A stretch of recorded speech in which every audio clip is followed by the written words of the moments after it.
three of these men that you see on our screens. Two of them are lecturers from a private college in Mudbidri, coastal Karnataka. They've been arrested in Bengaluru for allegedly preying on one of their own students. In a chilling breach of trust, the survivor was first lured to Bengaluru by her physics lecturer, Narendra, under the guise of providing academic notes. It was there at a friend's home that he allegedly raped her. Of course, didn't stop there.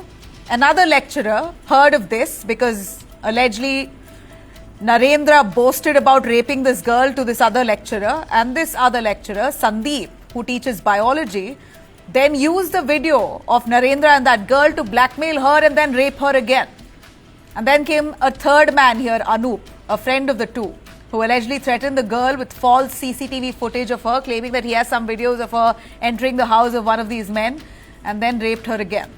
All this happened about a month ago. The girl was traumatized, and we hear that the survivor stayed silent for so long but finally could not bear the trauma she was going through and then confided in her parents.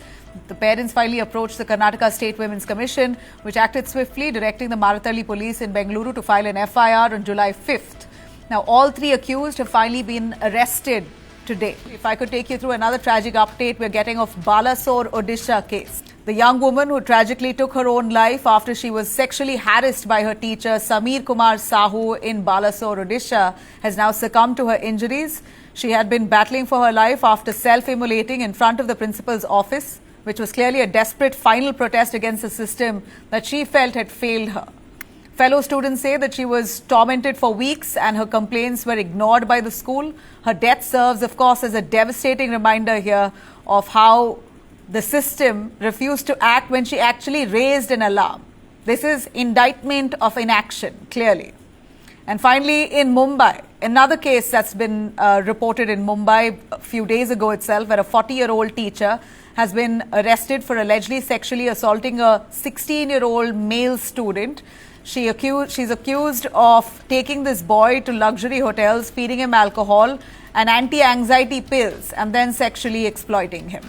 Now, these are three horrific cases that have come to light of teachers exploiting their students in different states, forcing us to really ask some painful questions here.